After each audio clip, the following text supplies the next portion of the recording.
74 Jayan sir വന്നെങ്കിലും 78 32 സിനിമയാണ് ജയൻ എന്ന് പറയുന്ന ഒരു നടൻ അഭിനയിച്ചിരിക്കുന്നത്. അന്നൊന്നും ഇവിടെ ഈ വലിയ ജിംനേഷ്യങ്ങളും കാര്യങ്ങളൊന്നും ഇല്ലല്ലോ. എങ്ങനെയായിരുന്നു അദ്ദേഹം ഈ ഒരു ബോഡിയുടെ പരിപാടിയുടെ മെയിൻ്റനൻസ് ഒക്കെ നടത്തിക്കൊണ്ടിരുന്നത്? കണ്ടിട്ടോ ചോദിച്ചിട്ടോ ഒക്കെ ഉണ്ടോ എപ്പോഴെങ്കിലും? ജയൻ താമസിച്ചിരുന്നത് പാം ഗ്രോവ് ഹോട്ടൽ പാം ഗ്രോവിൽ ഒരു കോട്ടേജ് പെർമനന്റ് ആയിട്ട് അദ്ദേഹത്തിനുണ്ടായിരുന്നു. അവിടെയാണ് താമസിച്ചിരുന്നത് അദ്ദേഹം. പക്ഷെ ബോഡി ബിൽഡിംഗ് എങ്ങനെ ചെയ്തിരുന്നതെന്ന് ചോദിച്ചാൽ രാവിലെ അവിടെ തന്നെ ഉണ്ടായിരുന്നു തോന്നുന്നു ഡംബൽസ് പോലത്തെ ഒക്കെ. എനിക്ക് സത്യമായിട്ടും അതെങ്ങനെ മെയിൻറ്റെയിൻ ചെയ്തേ എന്ന് എനിക്കറിയില്ല. പക്ഷെ അദ്ദേഹത്തിൻ്റെ ബോഡി മെയിൻറ്റെയിൻ ചെയ്തതിൻ്റെ ഒരു വലിയൊരു കാര്യം എനിക്ക് വല്ലാതെ ഫീൽ ചെയ്ത്, അദ്ദേഹം മരിച്ച് ഞാൻ ആകെ 2 മരണത്തിനേ പോയിട്ടുള്ളൂ. സത്യമാഷ് മരിച്ചപ്പോൾ ഞാനൊരു നടിയല്ല, അപ്പോൾ അദ്ദേഹം പ്രശ്നമില്ല, തമിഴ്നാട്ടിലുമായിരുന്നു.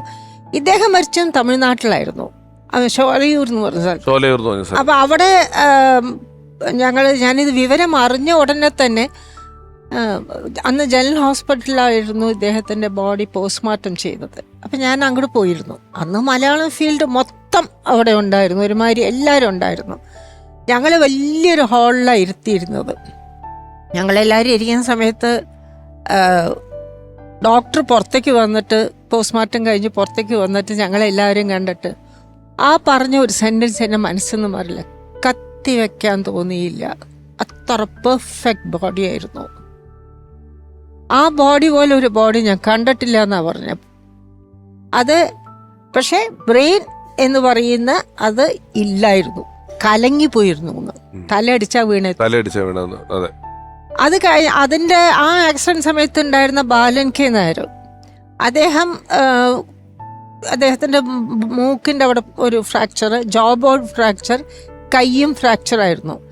അത് കഴിഞ്ഞ ഉടനെയാണ് അദ്ദേഹം ഒരു പടത്തിൻ്റെ ഡബ്ബിങ്ങിന് വേണ്ടിയിട്ട് ഞാൻ ചെയ്തിരുന്നു. അപ്പോൾ പലതും പറഞ്ഞു ബാലൻ കെ നായർ. ആ മരണത്തെക്കുറിച്ച് പല കാര്യങ്ങളും എന്നോടന്ന് പറഞ്ഞു. അപ്പം പിന്നീട് വന്നിട്ടുള്ള ജയന്റെ മരണത്തിനെ കുറിച്ചുള്ള അഭ്യൂഹങ്ങൾക്ക് വിരാമം ഇട്ടുകൊണ്ടായിരുന്നു അദ്ദേഹത്തിന്റെ അന്നത്തെ എക്സ്പ്ലനേഷൻ എന്നോട് പറഞ്ഞത്. കാരണം അദ്ദേഹത്തിന്റെ മകളായിട്ട് ഒരുപാട് പടങ്ങൾ അഭിനയിച്ചുകൊണ്ട് പേഴ്സണലായിട്ട് അദ്ദേഹം പറഞ്ഞു.